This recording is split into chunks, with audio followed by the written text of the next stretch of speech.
Hello,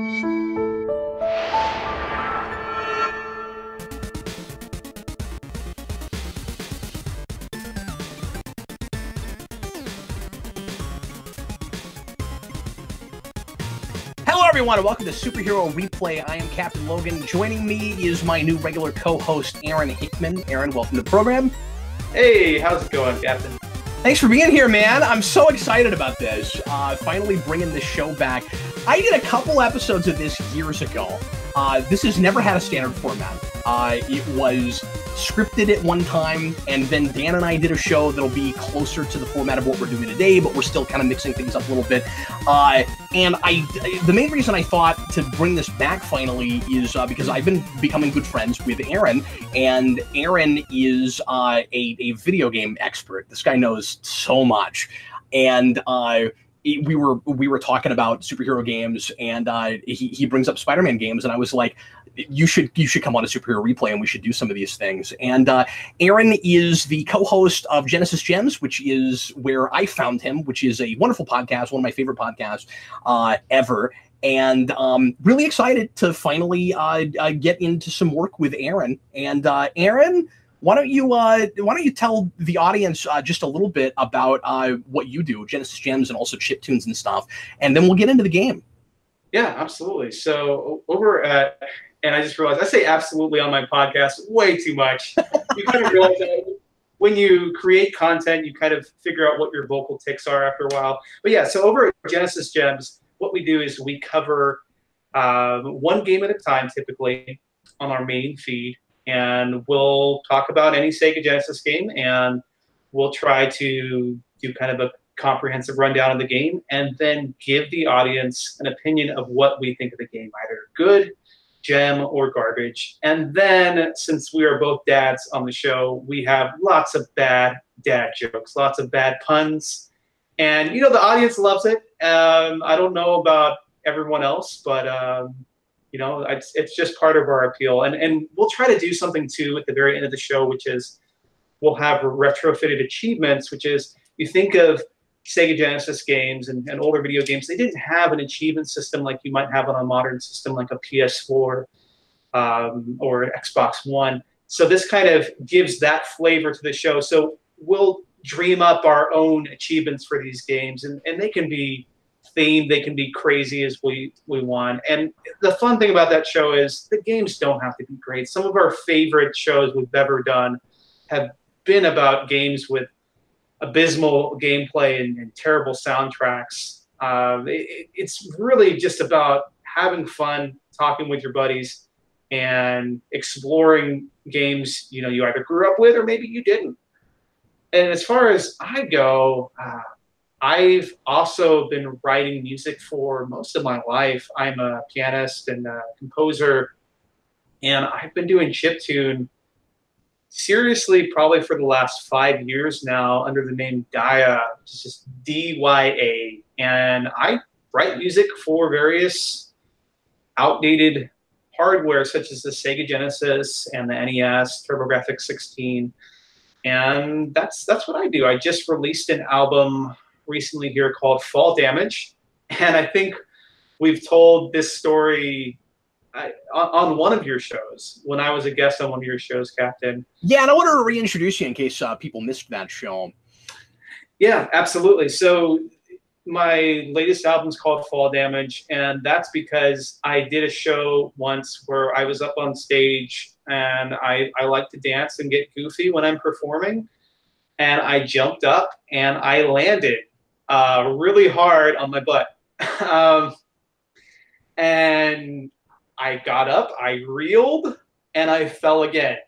And the great thing about this was that well, first of all, it's on film, and it's also in GIF form, which I've actually included with my album so people can replay it over and over again. But the great thing is the crowd was actually with me and cheering me on once I got back up. So it was, I don't know, it was a magical moment, and something I still like to refer back to. That what I like to say is that even when you think something goes bad, you can kind of look back at it and laugh. So that's me. The album is amazing. People should check it out. I've got a link in the description for you. The opening track that you heard for this video is on that album, and we'll continue to use that as the main theme for this show. You might notice that Aaron today is not super well lit. He's kind of in the dark a little bit. He's dressed for success. He's got a Genesis shirt. He's got his Spider-Man hat, but he's in the dark. And the reason it's symbolic, the reason that Aaron is sitting in shadow today is because we're playing a game that is also, for much of it, much lower lit with a lot less lighting than it ought to have. Wait, did you notice that when you first start the game up, you can literally go through the whole level with it being completely dark? Yeah, I missed out on that light switch at the beginning. Yeah, we're getting ahead of ourselves, but yeah, you turn on a light switch, and then you illuminate this laboratory, and it is brighter than the rest of the game will be, without pressing anything, without the possibility of pressing anything that would turn lights on. It's ridiculous. I played this on a couple of different screens, and when I got to the second level, I had to turn up my brightness on my TV to see it. Yeah, it's absolutely true. And what kind of strikes me as weird is that every Spider-Man game I've played besides this one, even the Atari 2600 one, starts you out outside. And this is one of the only ones I can think of where you're kind of starting out in a claustrophobic building, which is weird to me. Usually you think of Spider-Man being in an open area so that he can throw out his webbing and you can freely swing wherever you want to go for a little while. It's a weird choice to open the game with, but and looks immediately like an end level. Like, you'd think that's where you would wind up at the end, right? On the other hand, the show it's based on has Spider-Man fighting guys in laboratories way more than any other location. I agree, and you know what's funny? I think the animated TV show, I think it still holds up. It's still, I have a lot of nostalgia for it, but it also doesn't relate to this video game as much as I'd like. Like, they don't lift plot lines exactly. It's more of like, oh, you remember this character, or you remember. They kind of go for a more generic thing in this game. I feel like, where it's. Well, they lift some of the characters, yeah. And how do you want to segment this? Let's get into that when we get to the story segment. Since there's no story in this game, we can kind of talk more background for that. But I just wanted to mention that if we really if we planned this and really played our cards right, Aaron, what we would have done is we would have had you looking like this until we were playing and until we got like really into the gameplay, and then you'd like turn on a light, and then you'd be like really illuminated. You know, the best I could do is I guess shine a light around me and oh, look, it's my face. Oh, there you go. Hey, look! I just saw Aaron's face for the first time today.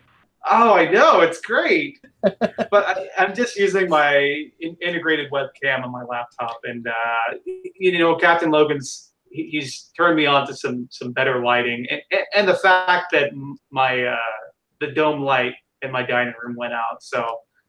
It kind of adds up to all those things, but that's okay. It's part of the fun. Yeah, Aaron, it was really nice of you to show up today when you haven't even been paying your electric bill. I really appreciate that. Everything he's just running on battery. By a flashlight. Yeah, he's got his own generator.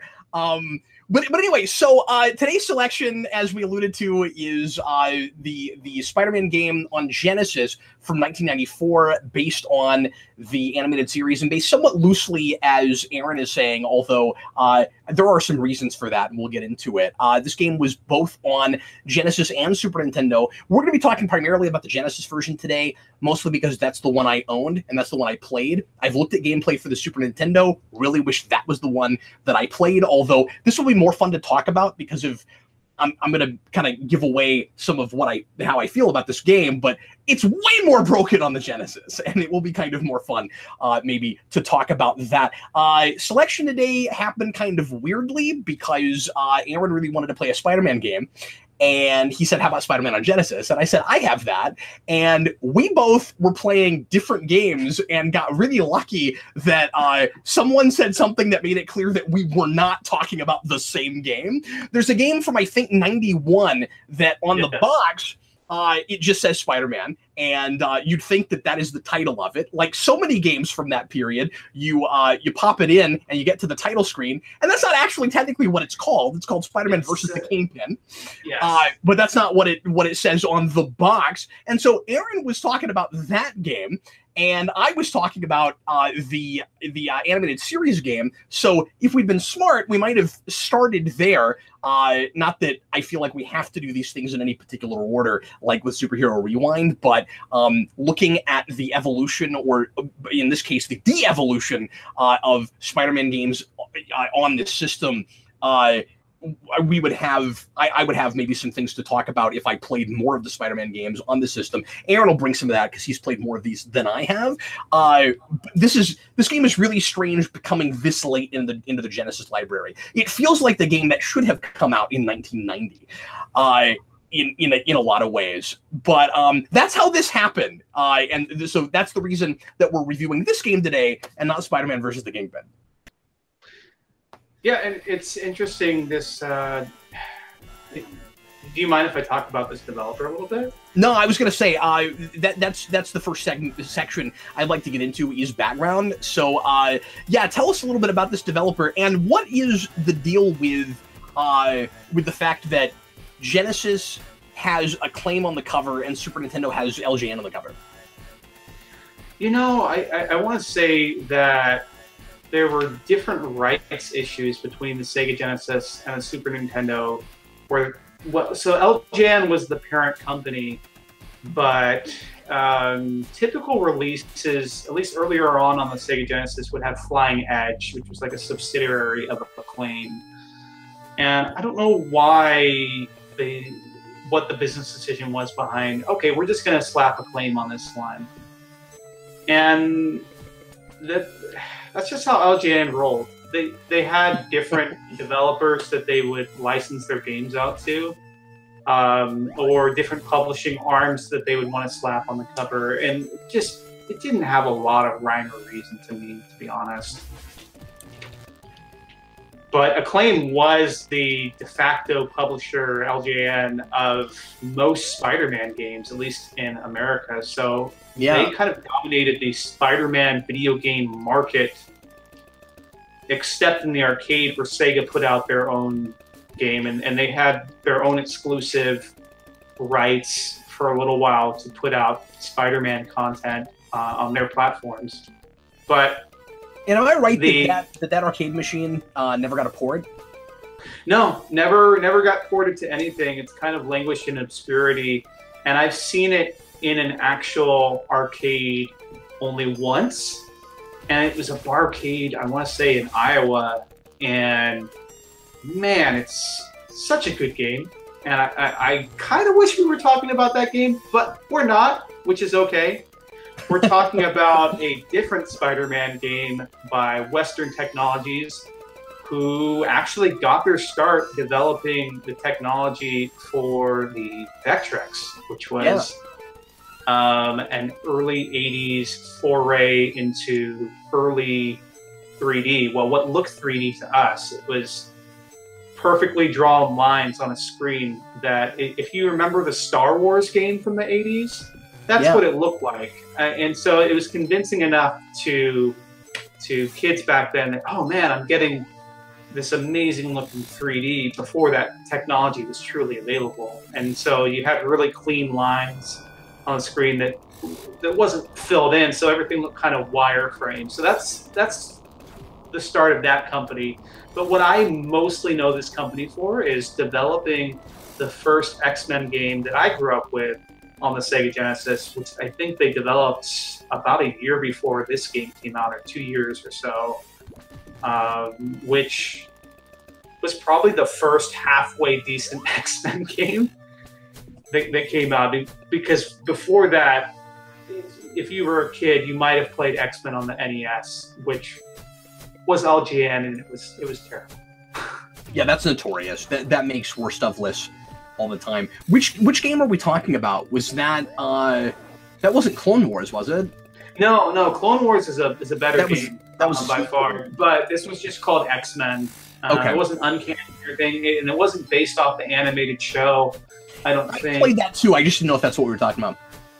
Yeah, so it was just called X-Men, and not to be confused, because there was also an X-Men game on the Super Nintendo by Capcom, but it was just called X-Men on the Sega Genesis, and you had Wolverine, you had Storm, you could play as Cyclops, you could play as Nightcrawler, and I think you could play as Jubilee. I think those were your main characters. So it was definitely 90s X-Men. And I want to say it came out in 92 or 93, and it was my first exposure to X-Men. But there are similarities between that game and this game in terms of the look of the game. You can tell the same developer worked on this. There's kind of a multi-tiered approach to the levels. And sometimes they're a little too complex for their own good. Yep. And some of those sound effects are the same. Yeah, some of the sound effects and sound design, because it's the same composer. And the X-Men games were in love with this sound. They were in love what we call it on the Sega Genesis sound. What we call it is the dying cat sound on Genesis Gems. Oh, is that what that is? Okay. Yeah, and it's more of a product of the tools available to the composer at the time. If you weren't a Japanese composer or you didn't write your own sound driver, what most composers used on the Sega Genesis was a composing tool called Gems. And there was nothing inherently wrong with Gems except for the fact that it's like playing canned sounds on a Casio keyboard. So you're kind of limited in what you can do when you've only got so many flavors of sound that's already preset. You know, it's like, okay, well, you've got this one synth sound, right? You've got this one trumpet sound that's going to sound the same, unless you add some sort of variation on it. There were limitations to this program. It was great for, like, you could compose MIDI, and you could plug it into there, and you could. It was easier to write with this software. I'll say this, because of the complexity of FM synthesis, which is how music is made on the Sega Genesis. It was easier to compose with this tool than having to write everything by hand in hex, which is what a lot of early sound designers and composers did. So, which is funny, because I would argue that this game sounds like it was done that way by people who don't know how to do that. Right. And what surprises me is this came out after X-Men, so you'd think the composer would have been a little more adept by that point, but it doesn't sound that You'd think everybody would be more adept at what they're doing with this game. I don't know how it happened like this. And I like there are no standards for video games at this point. No, the quality definitely went into the intro cinematic and figuring out how to get the radioactive Spider-Man from the TV show. Sounds terrible. I like doesn't sound great. I'm like, where's the guitar solo? It's cool that we can. I mean, it's cool that we can hear it, but like with everything, with this game, it's better on Super Nintendo, and I know that's kind of a repetitive thing you hear all the time with a lot of games that came out on both platforms. But some things were like really, really close. These games, it's night and day. Did you look at the Super Nintendo footage at all? It's the version I actually grew up with, because we rented that. We had a Sega Genesis and Super Nintendo growing up, but it was an obscure game to me. I did not play this at all growing up. I never saw it. I played it because of the animated series and loving that TV show, and finding out there was a game kind of based loosely on it. I wanted to play it, and we rented it on the Super Nintendo, and I don't remember knowing that it was the same developer that did X-Men on the Sega Genesis. I just remember thinking, man, this game is hard. Yeah. I was about 8 or 9, just thinking, man, this game is difficult and kind of obtuse. I don't know how else to better put it, but where the goal or the direction where you're supposed to go in the level is not clearly defined. And it's even worse in the Sega Genesis version because of the clunky controls. But it's kind of a chore when it shouldn't be. That's, I mean, we'll talk about this at length, but that's kind of a review. It's a chore. So I don't know. Did you just have this in your collection, or did you have to buy it for this? No, I will admit that. Did you emulate? I used to have. Yeah, I didn't emulate it. I actually have something that listeners might or viewers might not know. It's called an EverDrive, which allows you to have one cartridge that you put inside your console, and then you can load games up onto it, and you're playing the game on real hardware. It's just loading it off of a ROM, basically. Oh, interesting. Okay. So it's not emulating because it's actually. It's not emulating. How does it the actual code? How does it get the ROM? So you can take an SD card and it reads the FAT32 format. So you can just load up a folder of games and it'll run fine. That's cool. Interesting. And it runs it like it's real code running on the Sega Genesis because it's loading real code into the RAM. What's the controller like? The menu is going through the menu is fine. No, I'm sorry. I mean, what controller are you using? Like, can you hook a Genesis controller into it, or what are you using? Yeah, so I'm holding it up for everybody. This is just a Sega Genesis controller. The EverDrive, which I'll pull out 1 second. Because I've heard you talk about this before, but I've never seen one. This is the EverDrive cartridge, and it's kind of poorly lit here, but this is a Sega Genesis cartridge.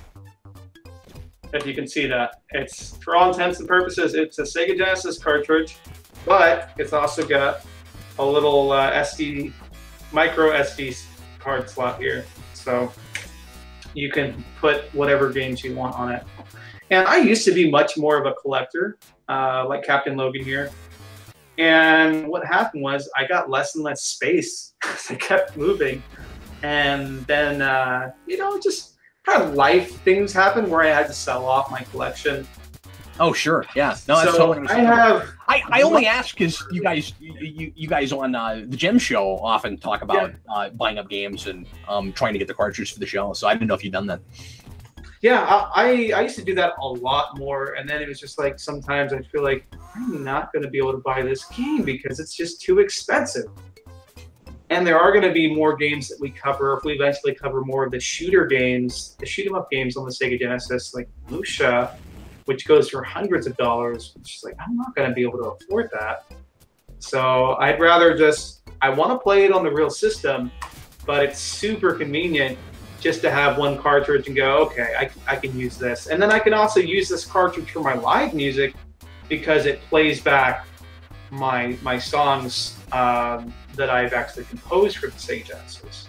Oh, that's cool. Great. Yeah. Yeah. I meant to mention this earlier, but obviously part of the reason part of the other reason we went for this game today is because it's a Genesis game, and Aaron does a Gem Show, and I've been anchoring to talk about something Genesis with Aaron. I sort of wish we'd picked a better game, but this will be fun and interesting, I'm sure. Hey, you gotta start somewhere. This game right now out of box is going for around $20 on eBay on both systems, Genesis and Super Nintendo. But prices vary. In box, I saw it for anywhere between $30 and $45. So let's get into story. This game doesn't really have one. It's basically there's a breakout at Ravencroft, and a lot of the major Spider-Man villains and some of the minor ones as well have escaped. So this is Arkham Asylum, right? Yes, exactly. Well, and that happens. Spoiler alert! In the PS4 Spider-Man game, also breakout, and so that's the story. That's how we get the Sinister Six, yeah. But anyway, so like I said, not much of a story. That's pretty much what's going on. Spider-Man's going around trying to round up everybody. With regards to, he's a zookeeper, right? He's basically a zookeeper. Well, yeah, and most of his villains are animal based. So yeah. So this is one of those games that's really interesting as an adaptation, as a tie-in thing to a TV show, because the show had just started when it came out, and a lot of the characters that are in the game weren't in the show yet. So you have the same thing that you have with the Tick video game, which I don't know if you've ever looked at, Aaron. I have reviewed that. That did separation anxiety and. Is that who did that? The first Spider-Man game. I think those Spider-Man games are better than. Yeah, Maximum Carnage. I think those are better than the Tick. Oh, by far, yeah, certainly. But it's the same developer. Yeah, it was the same guys doing it. The Tick has, and I mean, I've reviewed this already. It's got some fun stuff in it. It's really creative in its way. The levels are insanely long. We should mention that this game is not really a beat 'em up, but it looks like it at first. And one of the big things you have to learn is it's kind of safer to run away from enemies than to actually fight them. And you don't have to beat them in order to progress, and the game doesn't give you any sense of whether or not it's a platformer or a beat 'em up first, and whether or not you have to take out guys to progress, especially because of the exit issue that Aaron was talking about earlier, where you'll get to the end of the screen and go, what am I supposed to do now? Where is the exit? And if it's a beat 'em up, the answer is usually, well, you haven't taken out all the guys, but that's not a thing that you that you need to do, nor would you want to do in this game. But anyway, so I invoked the Tick because that game was drawing from the animated series. It was based on that, but also it was based on the comics, and it brought in a lot of characters that weren't in the TV show, and it did versions of characters that were in the TV show but did the comic versions instead. Like the big boss at the end is Thrakkerzog, but it's not TV Thrakkerzog, it's comic book Thrakkerzog, so he's pink instead of green, and he's way, way bigger. This game does precisely that kind of thing. When you look at the cover, at just the box, at the time this came out, only a handful of episodes probably would have dropped. This comes out in '94. The show is, I'm sure, fall of that year. And famously, they don't do Green Goblin right away. They do Hobgoblin instead. And Green Goblin is in this game. So when you look at the cover, which tells me that they were developing this before they even realized what characters they were going to be allowed to use and which ones they were asked not to yet. And I talk about the whole Green Goblin, Hobgoblin thing in my top 10 episodes of that show, Rewind. And it was mostly a toy thing. The toy company thought that, or Fox or whoever, thought that, it's been a while since I looked into this, thought that that Hobgoblin would sell better as a toy, I think. And that's the main reason that it was Hobgoblin instead of Green Goblin. And so he's in this game, and look at the box. It doesn't look like the Green Goblin that's in that show. It's like late 80s, early 90s comic book Green Goblin. They also do a number of villains that never make an appearance in that show. You've got the Owl, I don't think is ever in that show. I remember him being in the show. You've got Jack-o'-lantern, who shows up later. Some really odd picks, but you also notice, and it's weird that he's not on the cover, that Smythe is all over this game, and he was in the earliest episodes. Yeah, he was a big part even at the beginning of that show. And the Lizard, I think, is first or second episode. So it's interesting that as you go up just the box cover, you're looking at characters that are designed from that show, increasingly to characters that don't have anything to do with that show.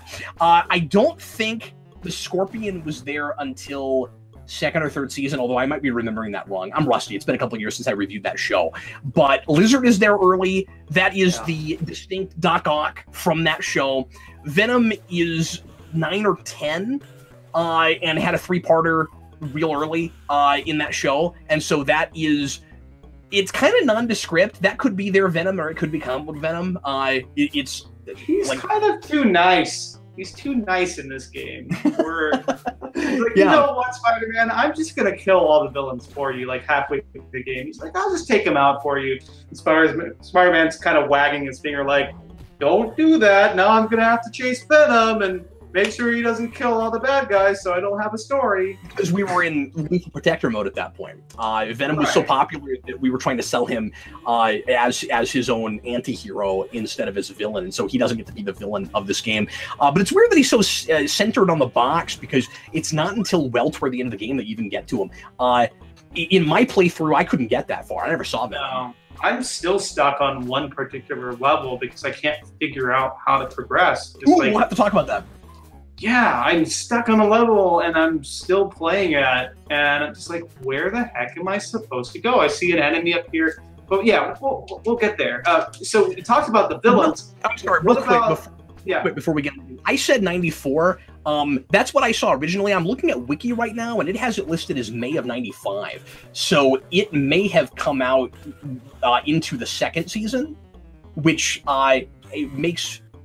In some ways makes a little bit more sense because of some of the characters that are in this, and in some ways less because I don't know why Green Goblin's in this game. Although I don't know how long it took to develop it. So yeah, and they might have developed it in 93. When I look at Moby Games, it had said it released in 94. Yeah. So I'm not sure what the timing was exactly, but I do know in a lot of cases when a developer gets a license to make a property like this, they don't know. They don't know what characters they are and aren't going to get to use. Yeah. So it's just kind of a crapshoot. They'll use who they can, and then they'll remove that enemy or change that design or replace them with someone else if they have to. Once they now, get one character that's not in the show or the game. Okay, so Scorpion is in the first season. I couldn't remember, but now that I'm thinking about it, yes, of course he was that early. I think he was one of the first McDonald's toys. But anyway, I remember that show being huge. That was a huge success for Marvel. Yeah, it was massive. But one of the characters that you don't see in this game or the TV show is Electro, because the movie that was in production at the time, that of course fell through, was using that character, and so this show wasn't allowed to use him. And that is a character that could have wound up in this game, maybe if they hadn't known what the show was going to be allowed to use, but maybe they also had a memorandum on that. Electro was one of the Sinister Six, wasn't he? I mean, Sinister Six is a group that rotates out a lot of people, so okay. I don't remember if he's original Sinister Six or not.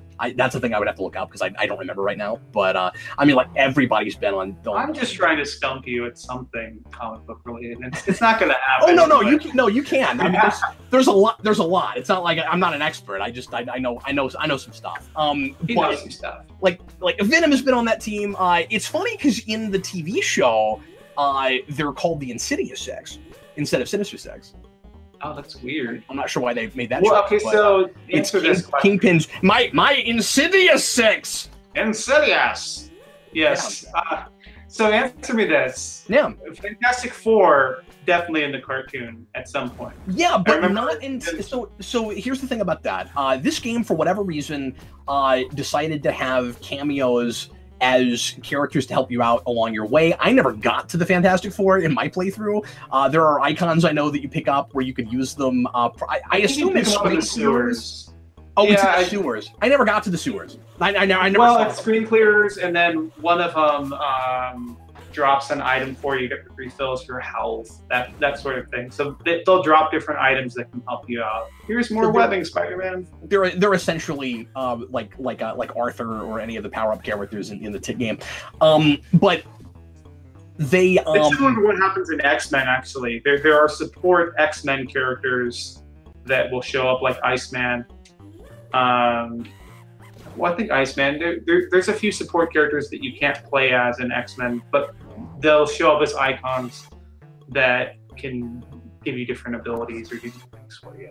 Okay, because in the Tick, they like Arthur's a screen clearer, and then there's a couple other characters like Oedipus, which again not in Paul the Samurai, not in the TV show, which jump down and become like a back-to-back thing, and you press a button that makes both of your characters do a thing. It's an odd mechanic. But you asked me something. Oh, okay. So Fantastic Four. Just yes. if memory serves, Mr. Fantastic, and not until the Secret Wars arc in season 5. Oh, that was quite a ways off then. Yeah. That's interesting. They had and X-Men were at the time. I don't know if it was finished yet, but like, and all of those things were technically sort of in canon with each other, but they didn't keep up with it anything like the Bruce Timm shows did. Yeah, and it's interesting that they just kind of show up randomly in this game. There's no connection to the story whatsoever. They're not even mentioned except for in the manual, and then you see the pictures of them in the game, and that's pretty much it. I read a review that suggested, and this was just hearsay, that maybe they were thinking about doing like a backdoor Fantastic Four game, and they wanted to see if there was any interest in it. I can't think of any other reason you would use them and nobody else. Like, if you wanted references to Marvel Universe stuff, you'd think that maybe it would be multiple, and like I think that's unlikely, but like you'd think that you'd have maybe different characters from different things and not just the Fantastic Four. Like maybe a Fantastic Four character and an X-Man and the Hulk or something. Like Spider-Man's had some weird team-ups is what I'll say. Throw Punisher in there? The Spider-Man arcade game, Submariner, is one of the playable characters. Right. So yeah. It's strange in that game. Honestly, Fantastic Four is intrinsically linked to early Spider-Man history. Yeah. It's weird that it's all four of them so that they can say, look, we have references to the Marvel Universe, but that's it. It's just Spider-Man and the Fantastic Four. Well, and they didn't use X-Men because that was already used in another game that came out a few years before this one. So I'm guessing they didn't want to reuse X-Men again. Yeah, but it just seems like the only reason to do it is to have, Marvel Universe references. Some sort of tie-in. And what's funny is when you look at the instruction manual, X-Men's all over it. It's like, oh, buy really? X-Men, yeah, buy the X-Men animated series on VHS tape. Be the star of your own comic. Yeah, when you get the instruction manual, it's at least on the SNES one. The inside is heavily pushing X-Men and comic books in general. So let's go ahead and get into the actual gameplay a little bit. So how far did you make it? I made it to the construction level, which I think is the third. Yeah, that's technically the third level. Yeah. It's weird. SNES and Genesis versions have, but yeah. Yeah, both games have their levels in different orders. The Sega Genesis version, I think the Carnival stage is level 2. Yes. And then it's a different level. They moved it later in Super Nintendo. Which I think makes more sense. It does, but they still open with that awful lab level. Like, why? And I understand in a Spider-Man game starting out open world and then putting you in a building that you have to sneak around like they did on the PlayStation game. Like, I get that. But why would you start in such a drab laboratory? But yeah, back to the gameplay. I get to the construction level. I'm still stuck because there's a crane that's holding up a platform that wobbles, and I can't figure out how to get up to the enemy who's on top of another platform, and I'm just stuck there. That took me a while too. So and we'll talk about controls here in a second. The jumping in this game is preposterous. I thought initially that my controller was going out, and then I saw other gameplay on YouTube, and everything I couldn't make work until the 4th or 5th try, everybody couldn't get to work until the 4th or 5th try. Ducking, you're going to take hits because sometimes it works and sometimes it doesn't. And precise jumping, like, this game wants to be a platformer, and it's obnoxious because they'll have and there's a lot of games like this where they try to make the platforming extremely difficult, and it would be hard even if the controls weren't broken, and it ends up being nigh impossible. So yeah, it's just a timing thing, Aaron. The way I made it work is I got right on the edge of that beam. I know exactly what you're talking about, and as when the other beam, and it's hard to see it, like you got to get close enough to it where you can actually see the other side of it, and that other beam is going up and down, and as it goes up, you have to launch yourself so that you time it right, and I think you have to kick to land on it. That's how I did it. Okay, I think I know what you're saying. I'm just like, I'm not getting enough height to get onto this. Are you trying to do it right now? I am, as we're talking, because so the great thing about the EverDrive is that I can use save states. So I can go exactly back to where I was stuck, and I'm trying to get up there right now as we speak. And this is something that'll happen on Genesis Gems. I'm like, Nick, are you playing the game as we're talking? Yes. I did. So I did a couple of playthroughs, and first time out, I couldn't get past the carnival. And then second time out, I got to second to last stage. I made it all the way to the alien spider slayer, and didn't use save states. I felt proud of that. I didn't make a save state because I was playing it on the Retron, and so I could use save states also. But I didn't go back to it because I was just that was an hour, and I was not going to play this game any longer than that. No, but back to what you were saying about the finicky controls. It just, I think the overall look of the game is pretty decent. Yeah, same here. I think they nailed the general look of Spidey. I think he animates pretty well. His running animation's definitely better than other Spider-Man games I've played before this game, but man, he's got some issues where he can't always duck. Ducking works only half the time, and then feeling like his jumping arc is just way too vertical and not forward enough. You should be able to swing everywhere too, and that's what I noticed in this game is you can't throw your web out and just swing wherever you want. There are only very specific instances where it's useful, which is where the game wants you to swing across a girder. And it's got very specific instances where it wants you to do that. And there's a place where I did that on accident. Like the only time I ever actually swung anywhere, it was on accident. And it was like it wanted me to do that in that place for some reason, and it wasn't even useful. It was in the middle of a boss battle. I think it was with Green Goblin or something. And I was like, I don't know why, or maybe Smite, I forget. And I'm like, I don't know why I'm swinging around right now. But if I ever wanted it to happen, solid, but it wouldn't happen. No, it looks good, but like if you can't use it, like take it out of the game. There were places where it was kind of useful to shoot a web straight up and hang and then jump from that, but that didn't always work either.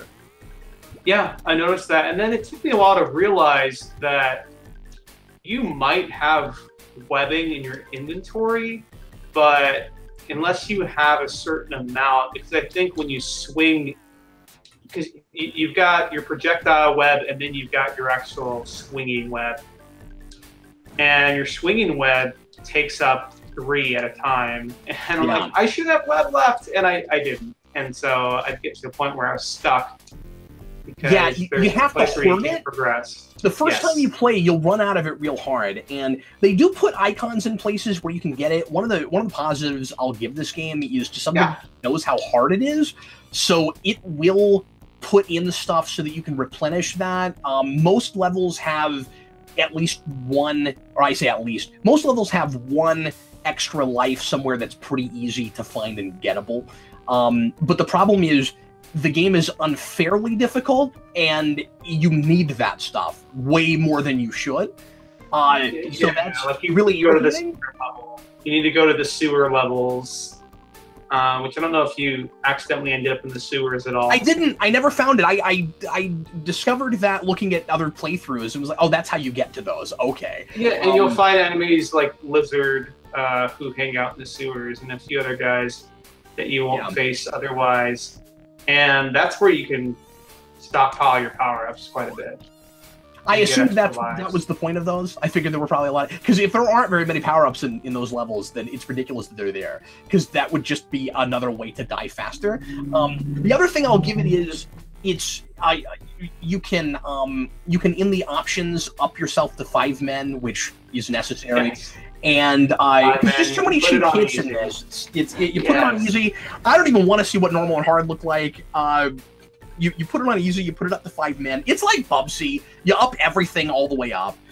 And that's the sacrifice, you know, when you don't have great gameplay, you kind of have to up the amount of lives you have. Yeah. And make those decisions to soldier on and get through the game. Now, I did like the invulnerability, the silver Spider-Man icon.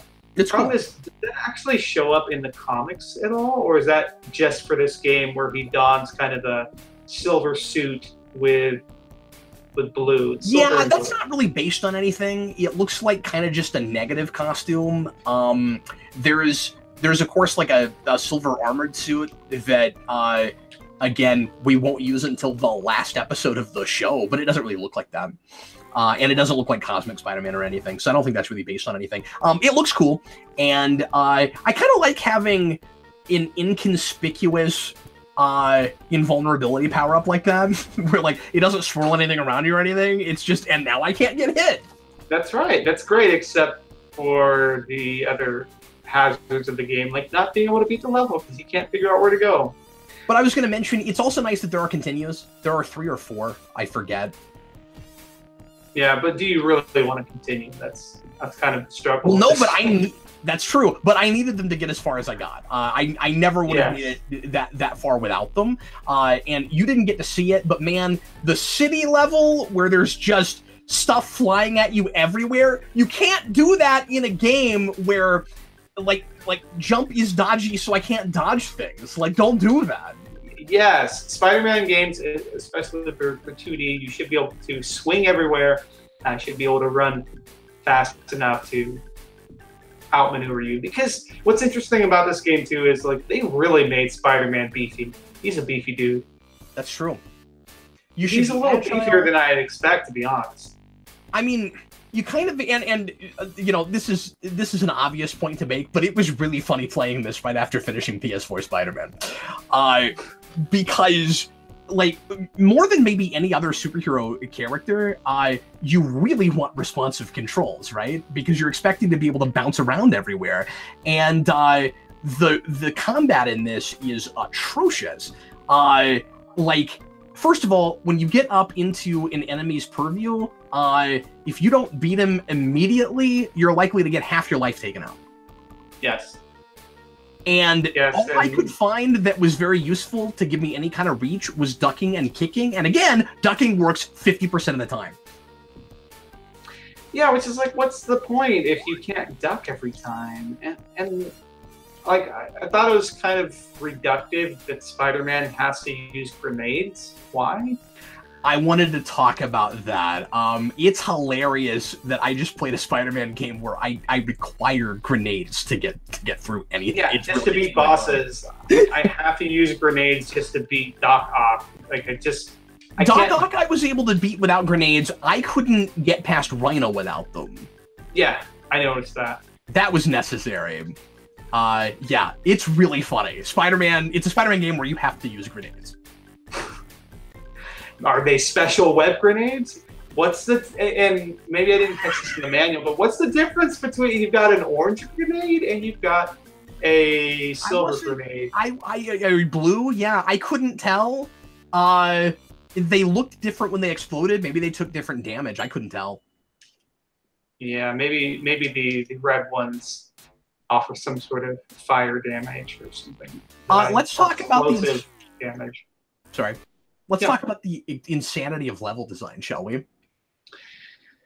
Yeah, the level design in this game is really weird because in a, let's say in a well-designed game, in like a typical Japanese platformer, the game guides you where you need to go, and that's kind of a natural way of doing it. It's a natural progression.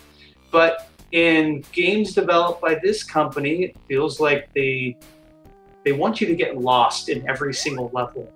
They don't want to be clear where you're supposed to go, and objects and environments kind of blend quite a bit, and there are multiple layers. Like the perspective of this game is interesting because it's two-dimensional, but they wanted it to have some depth, more like a beat 'em up game. So you'll have like 3 planes that you can be on. So you'll be on a platform or something, but then you might get to an area where there's another layer behind it, and you have to use up and the jump button to get to that layer, right? Yeah. And then I think the most complex this game gets is, oh, you need to hit a switch to open a door, which is great. It's not overly complex. It's just, it's not clear where you're supposed to go. So it can get pretty dull, is the problem I had. You can't always tell why you hit a switch. If there's a switch, hit it. It's going to be important for some reason. With regards to the different levels in perspective, it took me a while to realize that you could jump down, because for the 50th time now that I'm saying this, it's hard to duck, and you have to duck and jump to jump down a level. And the first 15 times I tried it, I couldn't do it. So there's a place, I don't know why they did this. There's a place in the first level where there's just a door, and you can get up into just the door frame with nowhere else to move, just this door frame. No reason to get in there. And if the ducking isn't working right and you can't jump down, you were just stuck there. Oh, it's great. It's fantastic. Like, this game is laughing at me every step of the way. It's still not the worst Spider-Man game I've played. It looks good. It looks decent, and it should play well on paper. I mean, as long as you're not punching or kicking or ducking. If you're just moving, if you're walking around, if you're running. The controls are responsive for going forwards. For going left to right, it's great. And weirdly, I didn't have any trouble sticking to walls or ceilings. It was fine with that. No, it was okay. I'm able to stick to walls, but I do notice the game goes way too slow when you're clinging to a ceiling. Yes. And so I will also compare it to Grant from Castlevania 3, who also has the same ability to cling to walls. The difference is Grant can hoist himself. Let's say he's on a ceiling and you want to get above the ceiling. There's usually a way to crawl on the side, and he'll hoist himself up above the platform, right? He'll crawl over the side and get to the top. In this game, it's like, nah, you're not going to do that. You're stuck on the ceiling, and you've got to drop down and figure out a way to swing over and get to that next platform, or it's just really not happening. In the fact that they make it so hard to do that, it's just aggravating. There's a bit that I just kept getting hit by. There's a lot of this where I'm like, I guess I'm just gonna get hit here. In the carnival level, because it's Green Goblin, I guess they think he's the same as the Joker. I think so. That's why we're at a carnival. Somebody saw Maximum Overdrive and they were like, everything should come to life. It's all autonomous. Yeah, exactly. But remember the Green Goblin mask at the front of the truck in Maximum Overdrive? They're like, this reminds us. I remember AC/DC and like trucks with weird faces on them. Yeah, there's one of the iconic images from that, if you can call it that, is a Green Goblin mask, and it is Spider-Man Green Goblin. That's where they got that from. Nice. But anyway, so you get into that level, and I don't know if you had this problem, but again, for the umpteenth time, because I was having a hard time ducking, it didn't even occur to me to crawl under the machine guns, and so I just got hit by them every time. Yeah. Yeah, you're talking about the guns that there's guns. Well, I guess they're rifles. They're not machine guns. They're rifles. Yeah, but they should just shoot pellets. But I guess they're loaded with real bullets. Like this game is super violent. This game really isn't that violent. But there's shotguns in this game, guys. It's not a violent game. It really isn't. This is like a G-rated Spider-Man experience. It's just they acknowledge the existence of powerful guns. That's right. Yeah. It's 1994. What are you gonna do? But real quick, I want to go back to cryptic and bizarre level design. I just want to lay out for everybody for a second how this first level works, because this gives you a sense of the whole game. You're in this laboratory, and you run to there's this pit in the middle that if you jump in it, you will die. That will become your exit. That will be where you're supposed to go. You jump over it, you go to the end of the level, you're dodging bad guys because you realize that fighting them is kind of pointless. And you get to the end of the level, or the end of this room, and it's a wall, and you're like, where do I go? It's funny that you don't get an arrow until you start to actually do it right. It'd be nice if that was there already. Or is it there already? I forget. I don't think there's, I think there's an arrow that points you to where the exit is, but it's confusing because... No, I don't mean the exit. I don't mean the exit. There's at some point there's I just can't remember if it shows up right away. It's not important. There's an arrow. It points up. It looks like a dead end. There's a drawing of what you will realize is a hole, but it's a hole that only goes in one direction. You essentially have to jump through the floor. And it looks like you're jumping through the floor. And you can't go back down that way. But there's a hole. And then what it does, like, somebody actually made a game like this. Somebody thought this is how you design a level. Then there's a weird, like, claw thing that comes out from a wall and chases you, right?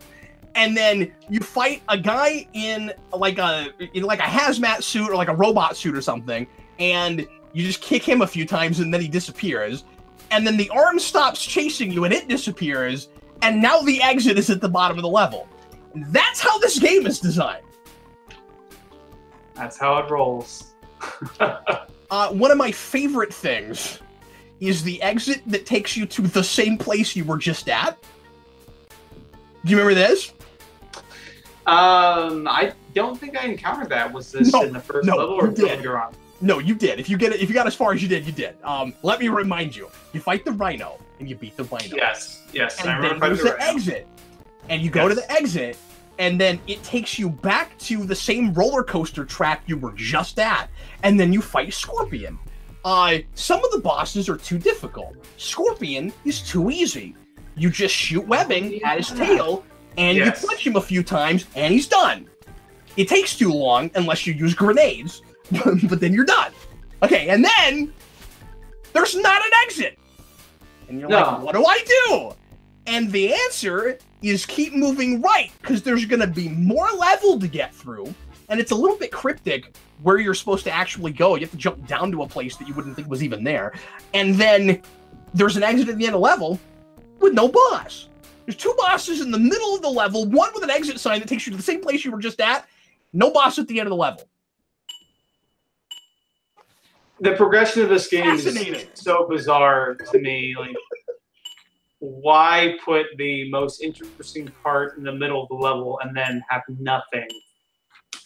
There's nothing to tie this game together. It's your most basic video game. It's let's take this property and throw a bunch of villains in it without much rhyme or reason, and hope people don't care and just buy the game anyway. Like there was care put into this game in certain aspects, I think, like respect to how the characters, whoever did the art design knew what they were doing. I think it was more of the gameplay developers, and this was kind of an American mindset and maybe a European one versus Japanese video games, where if it's a good Japanese developer, the game is just a pure distilled experience. Like we were talking about Sunsoft and some of the superhero games they developed, which we might talk about later on here. Some of those games just feel a lot more focused than this game. Like a focused experience. Like, okay, we want you to go in this direction, and we're guiding you in such a way. And I realize that's harder with a game like Spider-Man, where it wants to be open-ended. I think that's kind of something that developers struggled with, which is how do we give the illusion of an open-ended game on a very limited platform, right? And yeah, sure. So it doesn't want to be too linear. Yeah, but it's so counterintuitive.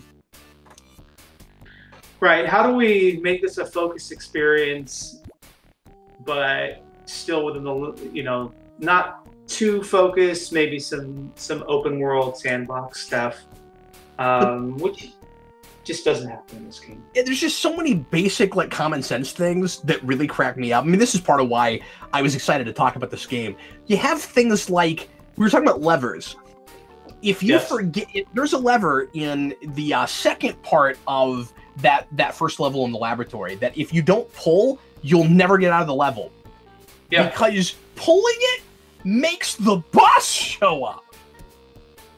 That's how Doc Ock shows up. You pull a lever, and then he's there. What got to me was... I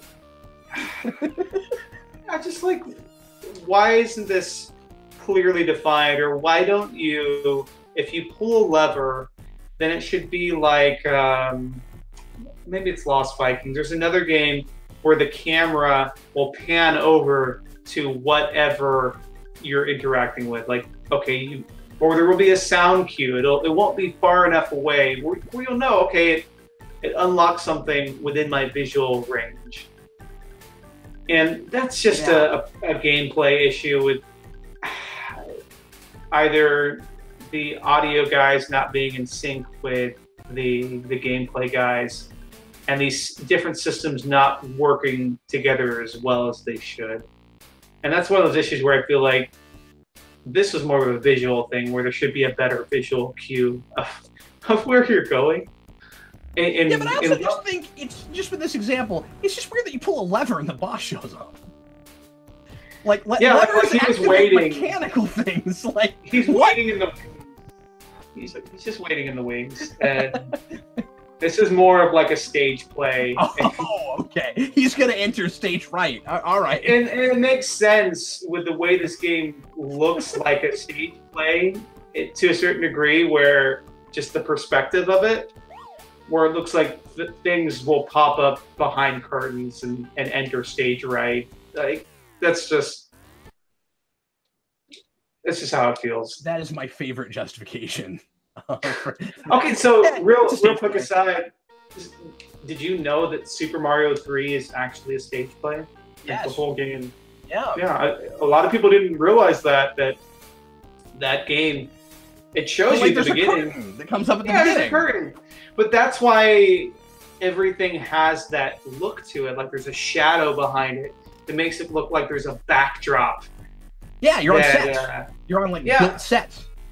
Yep, and I don't know how that relates to Spider-Man, but that's kind of the feel I get from playing this game is a poorly designed set. That is my favorite justification. So maybe it's more like the Spider-Man musical. Maybe that's... No, the entire thing is Mysterio. He's created these sets, and everything you're playing is, and even the Mysterio part is a fake Mysterio. And so like it's a play inside of a play. I would like to use that segue to the Mysterio part, which is hilarious. You know how you beat Mysterio? You run past him, and then at the end of the level, you realize that Quentin Beck, I'm assuming it's Quentin Beck, is just in a booth making everything happen, like he is the Wizard of Oz. And did it take you a while to figure out how to beat him like it did me? Was he in... What level was he in? Which level? Sorry, he's at the end of the second part of the second level, the carnival. Then I did face off against him. The villains in this game show up at random, and so maybe not at random, but there's just so many chalk or put into each level that it's easy to forget which one shows up where. Oh sure, yeah, no problem. This one sticks with me because I realized that, so when Mysterio shows up, he shoots lasers at you, but only if you stand there for a minute. There's no reason to actually try to hit him. If you just run past him, you're good. And then when you get to the end of the level, you find the real, I'm assuming, the real Quentin Beck, and he's just in this booth. And if you try to punch, and he starts like shooting a gun at you. And if you stand in front of the gun, you don't get hit by the fire coming out of the gun.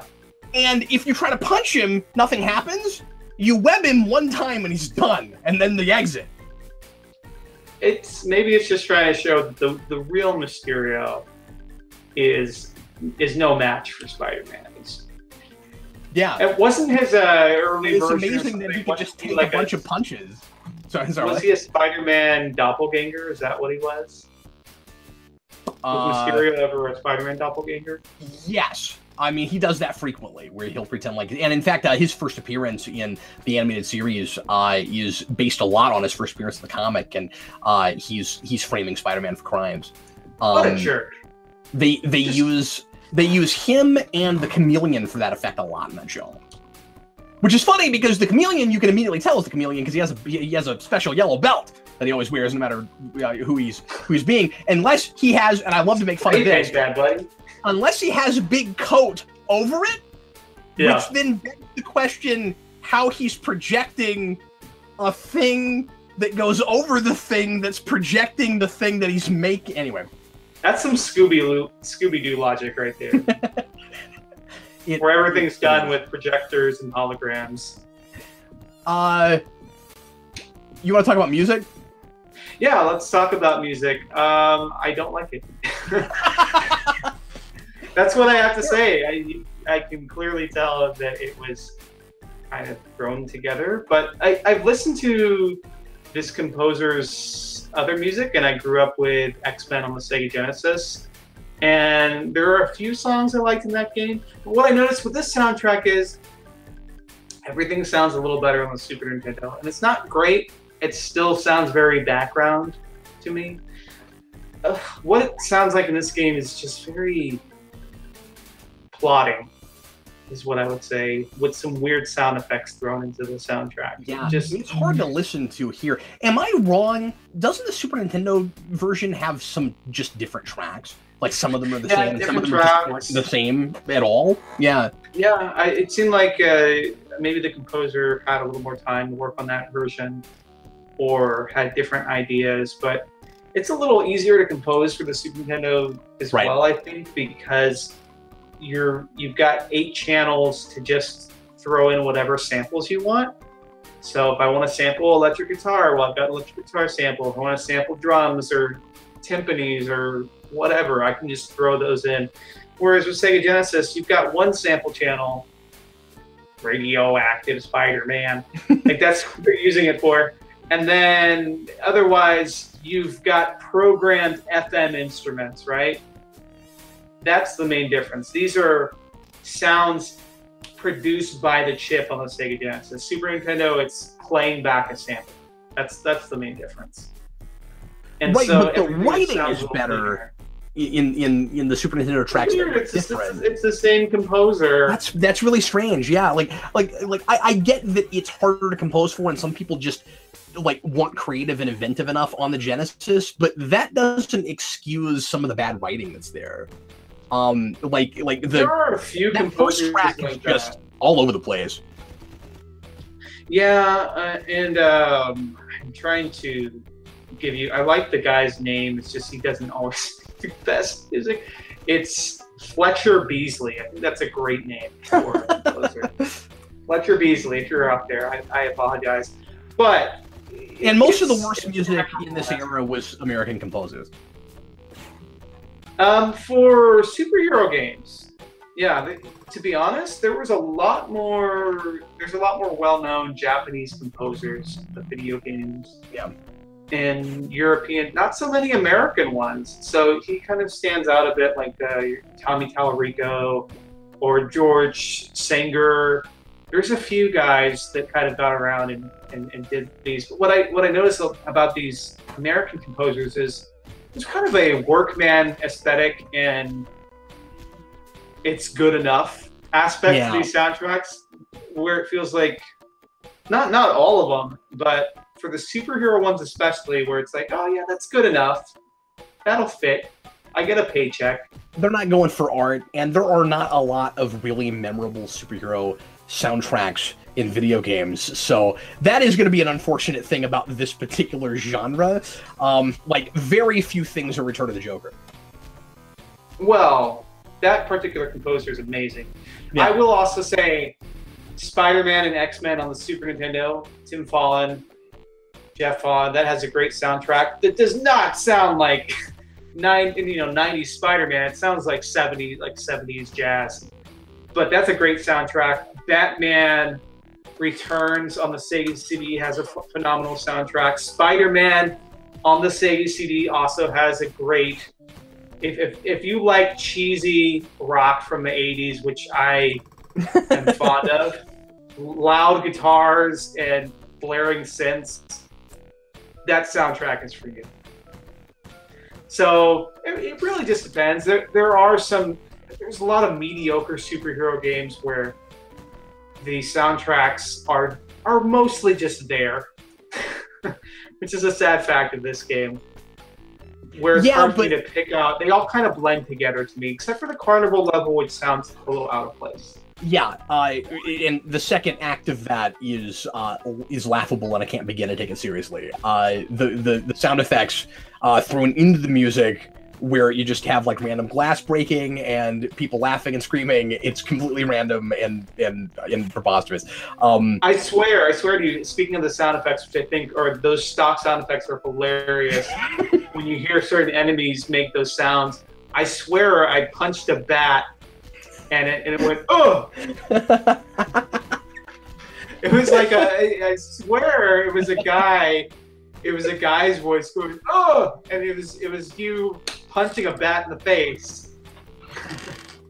This is something that I've not run into a lot, but it's not a good soundtrack. It gets progressively better past that second level, which is odd. Like, the second half of the game is better than the first half of the game. What I will tell you, being a composer of video game music, is that often you don't have a choice in where your music gets used. It's a lot of times it's up to the developer. If they don't give you notes where they want the music used, especially in video games like this, they'll just say, okay, write me some music, and then we'll fit it in where we think it fits the best. Because often the composer writes the music first, and they've got it done well before the game's finished. That happens. Or you'll get composers like Tim Fallon, where he doesn't care what type of game it is. He's going to write the soundtrack he wants to write. Yep. And then if it fits the game, great. If it doesn't, you end up with an amazing soundtrack that doesn't really fit. You know, it sounds like 70s lounge jazz, which is great, but it doesn't fit the actual game. Well, I was going to say, when you mentioned him earlier, I'm like, but if every superhero game was composed by Tim Fallon, then we'd be having a totally different discussion. Oh, that would be great. I mean, Silver Surfer has got the best soundtracks. Yeah, it's great. Yeah. That's a guilty pleasure game for me, to be honest. Yeah, same here. No, I get the hate, and yet if you start really playing it and memorizing those levels, you can make some headway. My wife loves that game, and she's really good at it. And invest in a rapid fire controller, and you're great. Yes. Well, and if you stock up on power ups, it becomes a much more playable experience. But that's one of those things that's kind of fun. We should do that at some point. That's one of those things that's kind of fun because it's so difficult and it looks so hard that you can turn it into like a performance if you can have people over and play it and be good at it. Like, you feel really accomplished when you do well in that game, and it looks like you develop this amazing skill. Oh yeah, you look like the kid from The Wizard. This is what you look like, because it's the kid who's like, California, California, yeah. Yeah, you look like the kid who's a savant at video games. That's what you end up looking like if you get good at that game. It's pattern memorization. You have to memorize things because everything kills you in that game. Everything. The walls kill you. That's right. The air kills you. It's a speck of dust hits you in the face and you die. That's just how that game goes. Before we score the game and give kind of a summation, I want to talk about replay value. This game has none. It has more replay value than Spider-Man on the NES. I'll give it that. But if you haven't played that version of the game, that might not make sense. But yeah, I agree with you. There's just not much that draws me back to this game. I had a little bit of nostalgia coming back to me playing the Super Nintendo game growing up, and then it kind of eats away, and I realized I didn't spend a lot of time playing that game because I got stuck. Yeah, I think I put it in one time, like a few years ago, and I wanted to like played it for 5 minutes and did. Yeah, it's one of those things where you kind of adjust to things about it. I don't think I ever enjoyed it. I don't think it was fun to play.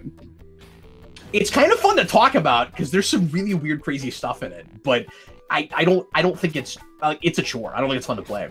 And I think watching video, there's like a boss rush. You do fight some of the same bosses over again, and then really? I want to say the final boss is Venom. But yeah, what's funny is you don't kill Venom, but you knock him down, and then an animation shows he changes back into Eddie Brock, right? Yeah. Yeah, so you see the symbiote kind of dissipate from his body. It was a cool little animation. Then you see him. And then the next scene, it's like whoever did the quote cutscenes of this game didn't care about the ending, because the next scene you just see Venom again. Like, it doesn't matter. and it's the ending to this game is hilarious, because it's just like, let's just throw in some flavor text and hooray, Spider-Man, he's just monologuing. He's like, oh, well, I guess I've beaten the enemies for today, and then roll credits. That's it. There's no, like you said, there's not much of a story to grab you in this game, to keep you to make you want to come back. And in this era, if you're not gonna try, if it's not like, if the gameplay is not even gonna match the cutscenes you have, just don't have them. You don't need them. You don't have to have them. Right. Yeah. Sometimes you can. Good gameplay will save the day, and you don't need fancy cutscenes or a fancy intro to tie everything together. I mean, I didn't care about story in the 16-bit era. I like it wasn't a story-driven medium, really. There are exceptions to that. RPGs are different. I get that, but like with a game like this, I don't need cutscenes. If they're not gonna match, don't put them in. I like it when they match the feel of the comic, where whoever drew it paid attention and went, oh, okay, I want this to look like the comic, and so they'll be ripped straight from the comic or something like that. I enjoy that, or I like the Sega CD. Even the Tick did that. Yeah, the Sega CD version of Spider-Man versus Kingpin, they got full voice acting, just great. Oh, cool. They had somewhat animated cutscenes. I remember The Adventures of Batman and Robin on the Sega CD. Like, they shot a whole episode just for that game. Yeah. So I never got to play that. It wasn't the best, but it's more interesting to watch an episode that could have aired on TV but didn't, that they made just for a game. But back to this game. Yeah, I wouldn't have cared if there was no story, if they would have had good gameplay to go with it. Aaron, before we get to score, do you have any final thoughts? Anything you didn't get to talk about? Oh, no. I think I've chewed the cud enough on this game. Aaron, I will let you do the honors. How would you like to score this game from 0 to 4? 0 to 4... smelly shoes. What are we using? Stars? I live in San Antonio, Texas, and we used to have this reviewer named Larry Ratliff, and he would score things with jalapenos. I don't know why, but I think with this game it should be grenades. Grenades. Yes. I would give it 1.5 grenades out of 4 is probably what I would give it. Maybe 2 to be generous. Okay, well, 1.5 was where I was going to go. 1.5 grenades. Yeah. In the Spider-Man game that requires grenades to progress. Yeah, and the reason why I would give it 1.5 personally is it's a game. It boots up. You got to give it half a star. You get half a grenade for that? You get half a grenade if your game boots up.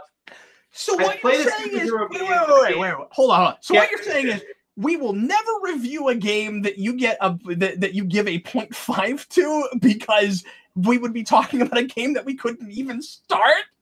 Well, there is Cheetah 2, which is technically a superhero game, and you can't actually finish the game. So It has happened. But it boots up. It boots up. It's just like when you write your name on a paper and the teacher's like, I got to give you points for that. That's about it. Yeah, so it gets to a star and a half for me because it's merely adequate. It's competent, but it doesn't stand out more than any other superhero game. If I'm judging it by the standards of 1995 and platformers in 1995, like Vector Man was out that year, or 94, Super Metroid was out on Super Nintendo, the gameplay offered in this game was kind of old hat by that point, and people were already moving on to 3D games. So if you were doing 2D in 94 and 95, it's like I hope you know what you're doing, because it's a crowded genre at this point, and this game just did not do enough to sell itself to set it. It sold a bunch of copies, but it didn't do enough to set itself apart, in my opinion. Yeah, and I know it's easy to just dismiss that. I'm sure some people are thinking, well, yeah, but it's just a cheap, quick cash-in tie-in game. They're all like that. But again, you had things like Batman the Animated Series, which went above and beyond and wasn't just a crappy tie-in game. It cared. It cared on both systems. So this late in the game, yeah, I would expect more than that. Yeah, that Batman game I think came out the same year or a year later. Right around the same time when Adventures of Batman and Robin was around. Yeah, and you can tell how much this third season. Yeah, so the art design in here is almost to that level. It's just the gameplay that cannot keep up at all. Yeah. Where it feels like early Sega Genesis or early Super Nintendo, where developers is finding its footing and just kind of throwing everything at the wall and seeing what sticks. If the controls worked, it's immediately probably another 0.5.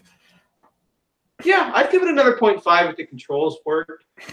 And I might score it higher than Spider-Man and X-Men, but even that game's better than this. That game's more fun to play anyway. It's too mazy. I mean, it's easy to get lost. We might cover that at some point, but... Yeah, it is too mazy. I completely agree. But you can at least swing around in that game. You can't really swing around like you should be able to in this game. That's true. There's only very specific instances. And you shouldn't feel constrained as Spider-Man. He's a very kinetic performer. He's acrobatic. It probably takes a bit more thought and nuance to get him looking good on an 8-bit or 16-bit system, and to animate well and to do things correctly that you would expect on the show or in the comics. So I get that. It just, if it was done better in 91 compared to 94, 95, there's a problem. I was talking about the tick earlier. If you intentionally made a game that controlled like this, it would be like a deflator mouse game. That's what I would expect a deflator mouse game to play like. Yeah. Well, that's going to be it for this game. We have done our bit on this crazy thing, and next time we're going to play something better intentionally. Aaron, what are we going to talk about next time? Next time, we're going to talk about a game that many of you might have grown up with, and that is Batman on the Nintendo Entertainment System. The first Batman game, not Return of the Joker. So the very first Batman game that was based loosely off the Michael Keaton vehicle around the same time, about 1989 or so. 89, yep. And that's a game that a lot of people love that I have not cared for as much, but it'll be interesting to go back to it because it's been a while. But I don't love that game as much as a lot of other people, and it'll be interesting to see if I like it better this time. And maybe you'll be able to see my face next time. Yeah. Or will I still be in the shadows? We're playing a game that is dark and in the shadows, but like intentionally, and like there's a reason for it, and I can still see it well enough to play it. This is true. This is true. It'll be exciting either way, I think. So like Aaron might do some mood lighting, but you'll be able to actually see his face anyway. It'll be be lit from the bottom, so it'll kind of look mysterious or scary. I'll look scary. You're like a ghost story thing. Yes. Going on. Well, everybody, thanks always for watching. Sure appreciate it. Hope you enjoyed it. And Aaron and I will be back with you in the not too distant future for another one. Leave your comments. Let us know what you think about this format. I know that this is kind of decompressed and us talking about a thing like this for a lot longer than you'd probably expect us to. That is kind of Aaron's style, and it's when I'm talking to somebody that is long-winded like me, it's kind of my style as well. So these will be a little bit longer, but hopefully everybody had a good time, and we will see you again next time. Aaron, any last words, sir? No, just thanks for having me on, and I look forward to being on the show with you. Yeah, thanks for doing it, buddy. Absolutely. I'm excited about it. We will see you guys again soon. And once again, I was Captain Logan, and this was Aaron Hickman. Thanks, guys. Later, folks.